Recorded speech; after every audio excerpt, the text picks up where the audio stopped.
إنما يخشى الله من عباده العلماء. بسم اللہ الرحمن الرحیم. السلام علیکم ورحمۃ اللہ وبرکاتہ. دوستو، امید ہے کہ آپ سب خیر و عافیت سے ہوں گے. میرے عزیز ساتھیوں، آج آپ حضرات کی خدمت میں دو بڑی مشہور روایتیں اور ان کی حقیقت پیش کر رہا ہوں. اس ویڈیو کو دھیان اور توجہ سے دیکھیں، انشاءاللہ بہت فائدہ ہوگا. اگر آپ ہمارے چینل پہ نئے ہیں تو چینل کو سبسکرائب بھی کر لیجئے، ویڈیو کو لائک اور شیئر کریں. لوگوں تک صحیح بات اور دین پہنچانے میں آپ ہماری مدد فرمائیں. میرے عزیز ساتھیوں، طبیعت خراب چل رہی ہے. آپ حضرات سے دعاؤں کی درخواست ہے. اللہ تعالی سے دعا کیجئے کہ اللہ رب العزت مجھے شفا عطا فرما دے. میرے عزیز ساتھیوں، خصوصاً درخواست ہے آپ حضرات سے دعا کی.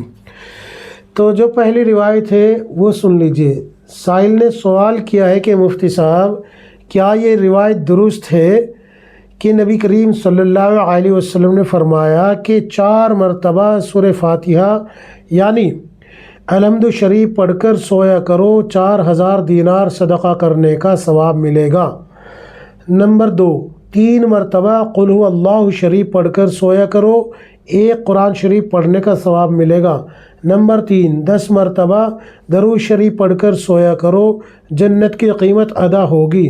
نمبر 4، 10 مرتبہ استغفار پڑھ کر سویا کرو، 2 لڑنے والوں میں صلح کرانے کے برابر ثواب ملے گا. نمبر 5، 4 مرتبہ تیسرا کلمہ پڑھ کر سویا کرو، 1 حج کے برابر ثواب ملے گا. تبلیغی جماعت کے ساتھی اس روایت کو سونے کے آداب میں بیان کرتے ہیں. کیا یہ روایت ان 5 باتوں کے ساتھ آپ صلی اللہ علیہ وسلم سے ثابت ہے یا نہیں؟ کیا ہے اس روایت کی حقیقت؟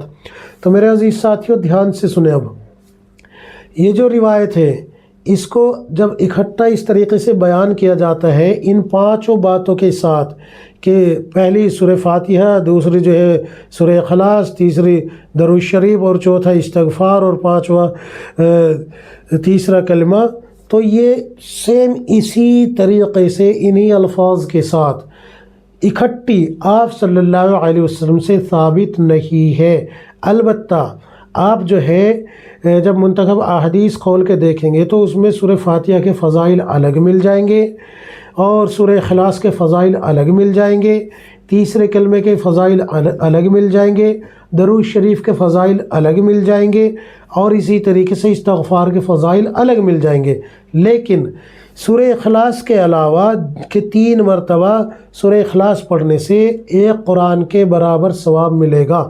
اس کے علاوہ باقی جو یہ فضائل بتائے گئے ہیں، حج کے برابر اور اسی طریقے سے جنت کی قیمت ادا کر کے سونا اور 2 لڑنے والوں میں صلح کرا دینا، تو یہ اس طریقے سے علیحدہ علیحدہ بھی ثابت نہیں ہوتے سورہ اخلاص کی فضیلت کے علاوہ.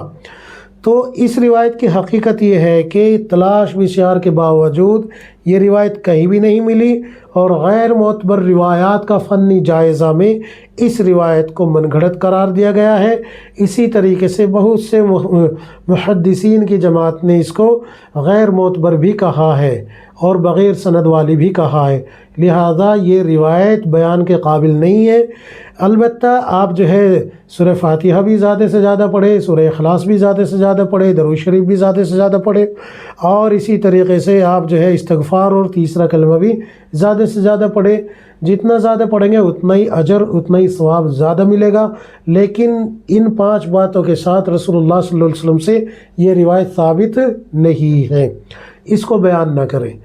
ہاں، یہ آپ سارے کلمات پڑھ سکتے ہیں، سورہ فاتحہ وغیرہ، سورہ اخلاص وغیرہ ساری چیزیں پڑھنے کو کسی نے منع نہیں کیا، لیکن رسول اللہ صلی اللہ علیہ وسلم کی طرف منسوب اس طریقے سے نہیں کر سکتے، نہیں کرنے کی اجازت ہے.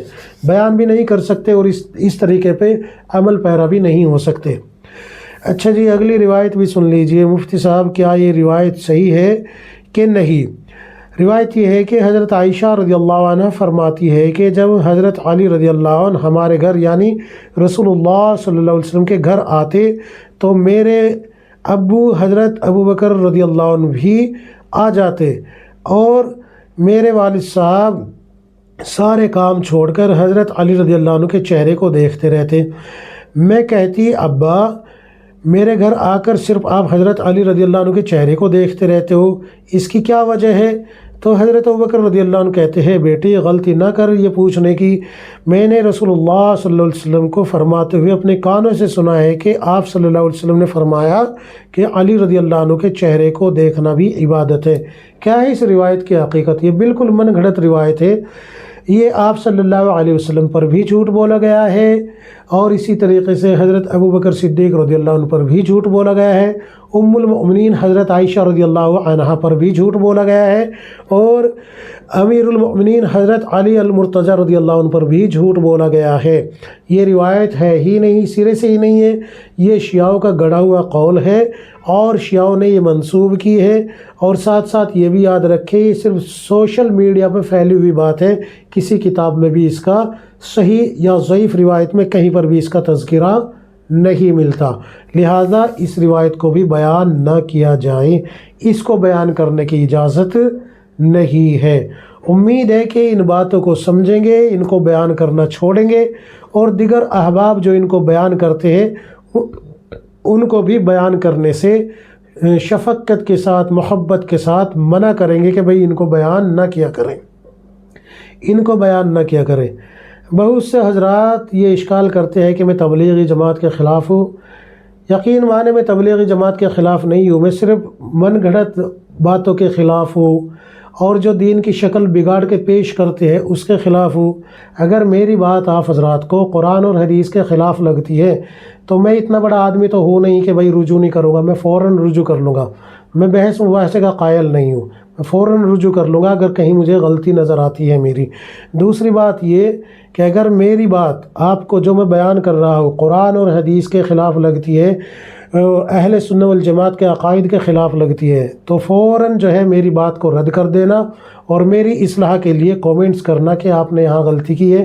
میں تحقیق کر کے بغیر چوں چرا کے فوراً جو ہے رجوع کر لوں گا، میں ادھر ادھر کی کوئی یہ نہیں کروں گا کہ بھئی کوئی تعویل کروں گا۔ تعویل کرنا میرے بس سے باہر کی بات ہے، کیونکہ ہمارے استاد نے ہمیں صرف ایک ہی بات سکھائی ہے کہ اگر کوئی فتویٰ بھی لکھنا ہوتا تھا تو اس میں صرف ایک بات آتی تھی کہ ہاں یا نہ کا چاہیے مجھے، اگر مگر کا نہیں چاہیے۔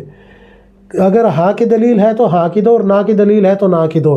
یہ نہیں کرنا کہ اگر ایسے کریں گے تو ایسے ہو جائیں گا، اگر ایسے کریں گے تو ایسا ہو جائے گا۔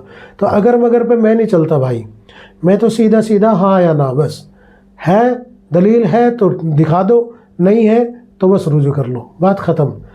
اگر کسی چیز پہ فتوے میں کسی چیز کے جواز کی دلیل ہے تو جواز کی دے دو، نہیں تو بس عدم جواز کی دلیل دکھا دو، بات ختم، بس اتنی پہ۔ تو امید ہے کہ میری بات کو سمجھنے کی کوشش کریں گے۔ اللہ سے دعا ہے کہ اللہ تبارک و تعالی مجھے بھی آپ کو ہم سب کو کتاب و سنت کے مطابق زندگی گزارنے کی توفیق عطا فرمائے، آمین یا رب العالمین۔